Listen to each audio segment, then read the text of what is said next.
स्नेह पिता का। काफ़ी समय बाद महेंद्र भाई से मिलना हुआ। वे बहुत हंसमुख और बातूनी थे। उनके आते ही वातावरण खुशनुमा और हल्का हो जाता था। बरसों बाद उनसे मिलना हुआ। कभी बचपन में मिले थे, फिर अपने अपने गृहस्थी के कामों में फंस गए। बीच में समाचार मिलता रहा, पर मिलना नहीं हुआ।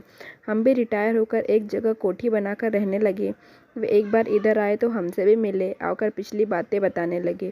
कहने लगे, अब तो तुम बहुत बोलने लगी हो, बचपन में चुप रहती थी। मैं क्या कहती, मन ही मन कहा, बचपन में सब लोग से घर भरा था, बहुत लोग बात करने वाले थे। यहाँ मैं अकेली ही स्वागत करने को थी, तो बोलना तो पड़ता ही। अभी भी ज़्यादा बोलने की आदत नहीं है। वे कहने लगे, जब तुम्हारी हाई स्कूल में फर्स्ट डिवीज़न आई थी, ताऊ जी बहुत खुश हुए थे। उन्होंने एक हंडी भरकर लाल रसगुल्ले हमारे पास भिजवाए थे। तुम्हारे पास होने की खुशी में वे बहुत चाहते थे कि तुम्हारी फर्स्ट डिवीज़न आए, और तुमने फर्स्ट डिवीज़न पा ली। उनकी बातें सुनकर बहुत अच्छा लगा। मुझे इस बात का पता नहीं था कि बाबूजी ने मेरे प्रथम श्रेणी में पास होने की खुशी में महेंद्र भाई के घर रसगुल्ले भिजवाए थे। महेंद्र भाई के पिताजी को हम लोग चाचा जी कहते थे। वे हमारे माँ जी अर्थात दादी जी के भतीजे थे, और इस नाते वे हमारे चाचा जी और उनके बेटे महेंद्र भाई थे। उनसे इस तरह नज़दीक का रिश्ता था। महेंद्र भाई तो बात करके चले गए। मुझे कुछ रुपए भी दे गए कि बहन के घर आया हूँ पहली बार। मना करने पर भी मना नहीं कर पाई। वातावरण को खुशनुमा बनाकर अपनी बातों से पुलकित करके वो चले गए।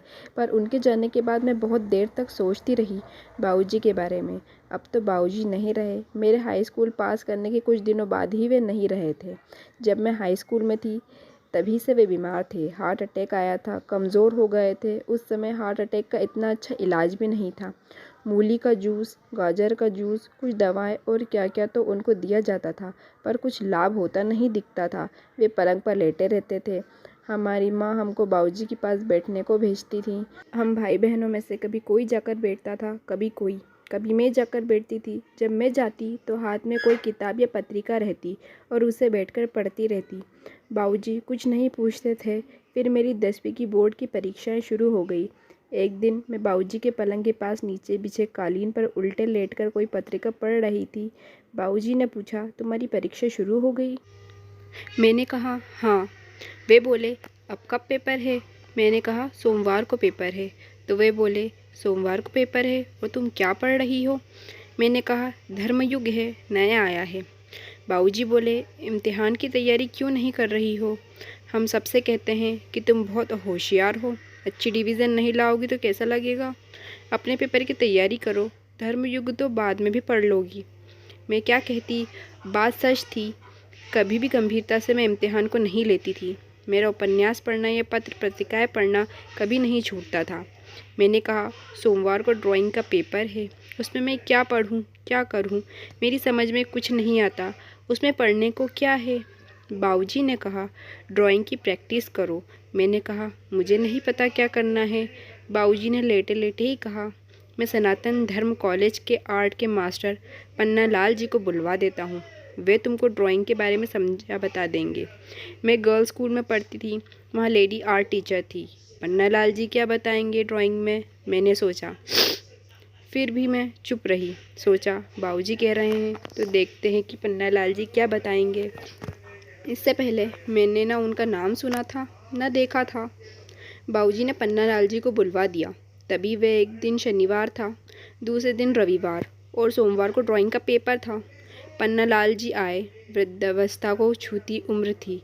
लंबी दाढ़ी, अधपकी सी, काले केशों के साथ सफ़ेद केश भी थे। सिर के बाल उड़े उड़े से चांद दिख रही थी।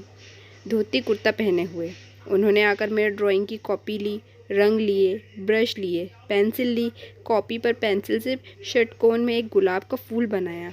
उसमें बहुत सुंदर गुलाबी रंग भरे, बहुत अच्छा शेड दिया। मुझे शेड करना बताया, उसकी टहनी बनाई, पत्ते बनाए। मैंने कहा, इस गुलाब के फूल में ऐसा क्या बनाऊंगी?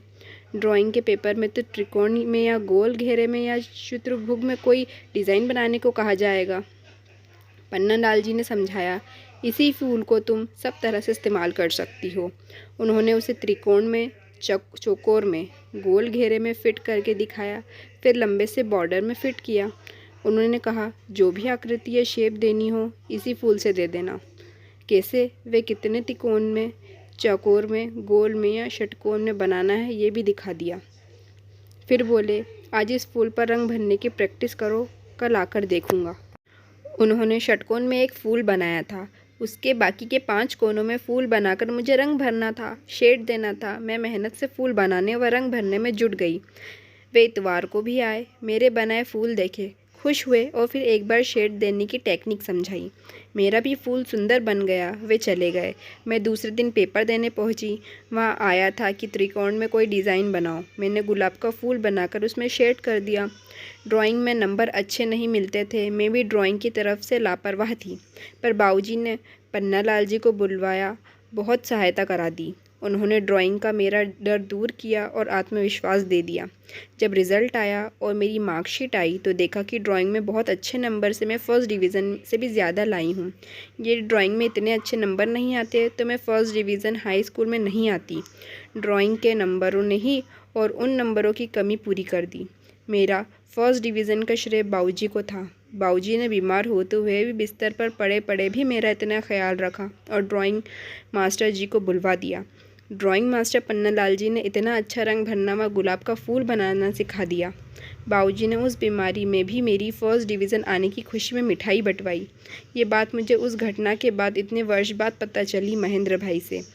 बाबूजी के प्यार व संभाल की याद आते ही मेरे नेत्र गीले हो गए, हृदय भर आया। मैं कितनी लापरवाह थी और बाबूजी ने कितनी संभाल की। एक बार भी मुझे ये पता नहीं लगने दिया कि मेरी प्रथम श्रेणी में उनका ही योगदान था। मेरी ही तारीफ़ करते रहे कि मेरी बेटी बहुत होशियार है पढ़ाई में। पिता का वात्सल्य क्या था यह उस समय नहीं चलता, बाद में पता चलता है। तब समय नहीं रहता कृतज्ञता ज्ञापित करने का। दोस्तों, हमारी ये कहानी आपको कैसी लगी? आप हमें ज़रूर बताएं, कमेंट करें, लाइक करें, शेयर करें और मेरे चैनल को सब्सक्राइब करें। Thank you.